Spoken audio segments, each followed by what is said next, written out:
141 pounds. The NCAA championships are just around the corner, going down next Thursday through Saturday in Philadelphia. Cannot wait for that, and cannot wait for this weight class. And in this video, I'm going to give you my NCAA champion, my 8 All-Americans, my sleepers, and my general rundown of how I view this weight class.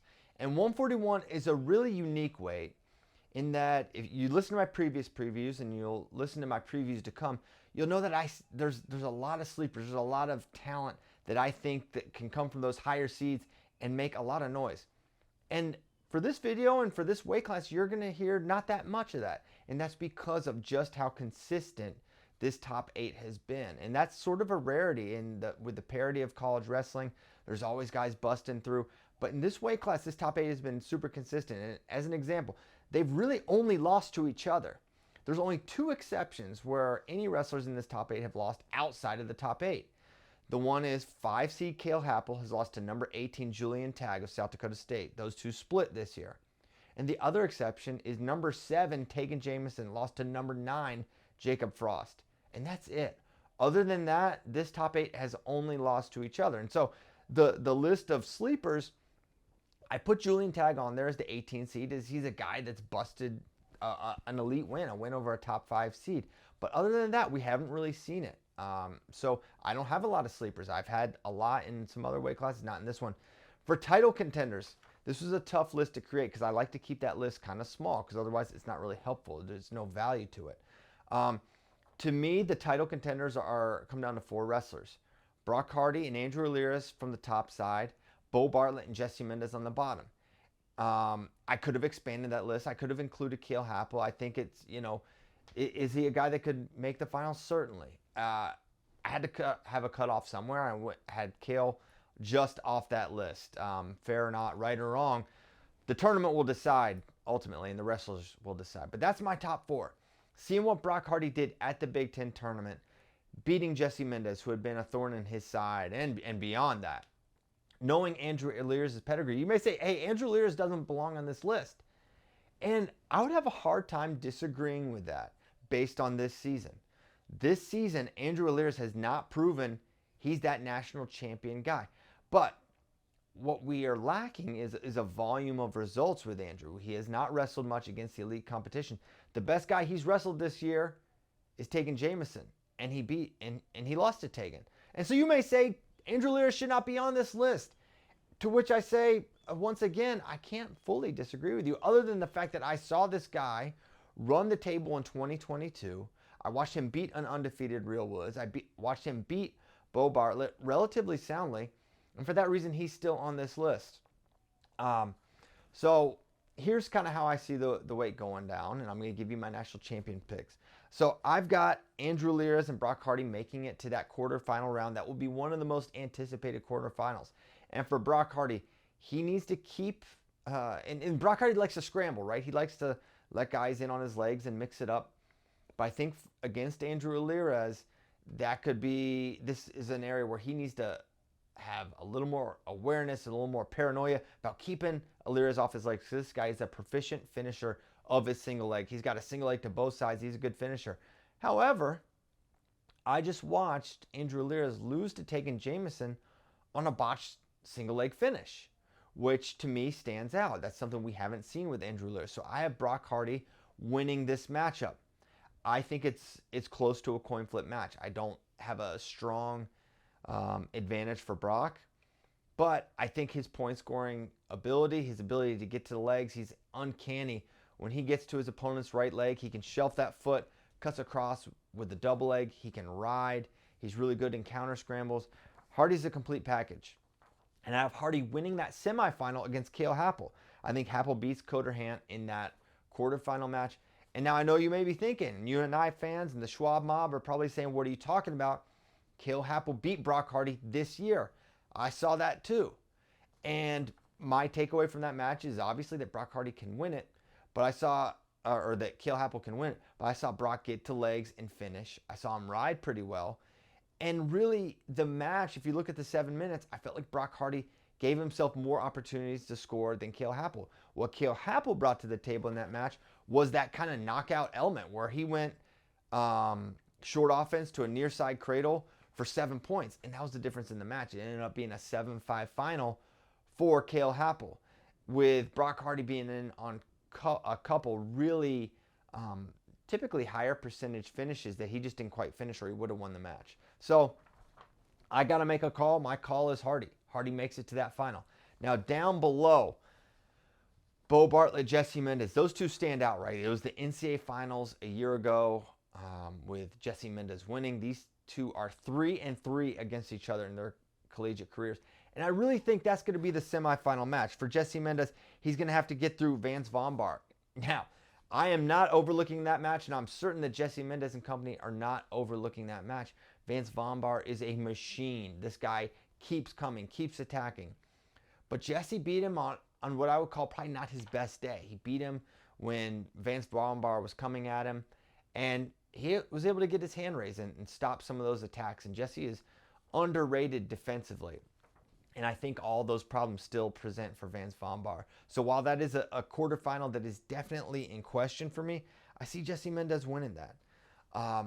And now for Bo Bartlett, it's kind of a similar story, right? Bo Bartlett, I think, is going to have Tegan Jamison in that quarterfinal round. Now, with Tegan and Bo, I think you have a one takedown match. I think both those guys are very comfortable in those limited exchange type of bouts.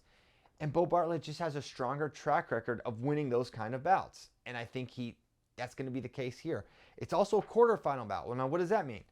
That means it's Friday morning, early, closer to the scale. Tegan's big. I think that favors Bo Bartlett a little bit as well. Maybe, and I do think people can overrate that element, the Friday morning element, but it's worth noting, and I would give Bo the advantage anyways. So I think Bo wins that, and it sets up the 7th meeting between Jesse Mendez and Bo Bartlett. And in this case, what I've seen from Jesse, I have concerns, right? I don't think I'm watching the Jesse Mendez of the 23-24 season. And the main issue I'm seeing with Jesse are some of these finishes. You think about the Bo Bartlett match in the duel. He's in on a great single leg. Really good position where you think he's going to finish. And Bartlett's able to scramble out of it. You watch the Hardy match. There's some tough counter scores, or not counter scores, but counters from Brock Hardy that really seem to slow him down. You watch the Bo Bartlett match again. You watch the third place match in the Big Ten Championships. Mendez is in deep on a single leg. Looks like a perfect position. I don't know if it's hesitation. I don't know if it's health. I don't know what it is. But the fact is, Jesse is not finishing it the way you would expect he normally would. And for that reason, I think Bo Bartlett is going to win again and punch his ticket to the final. Now, these two have only wrestled one takedown matches in their history.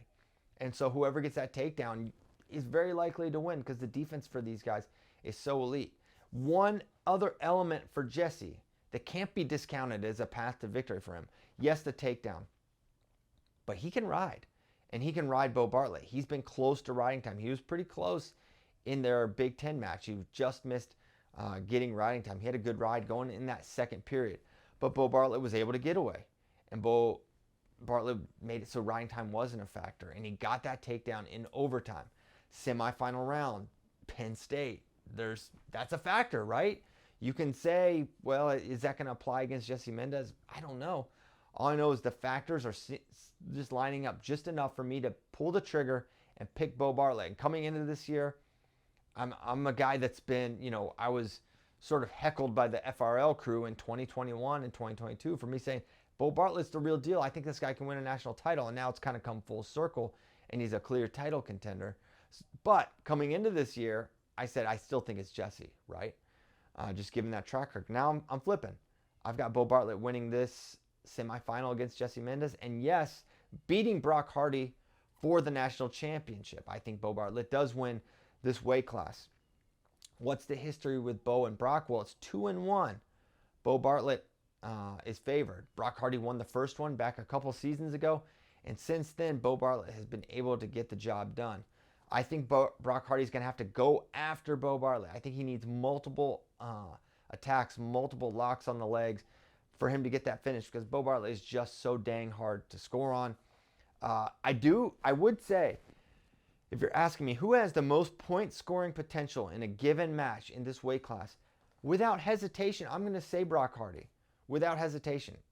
His ability to get to legs and score, his ability to ride and turn, his ability to counter score. I think it's the best in the weight class. I just think in terms of match management, it's going to be Bo Bartlett. I think he gets the job done here.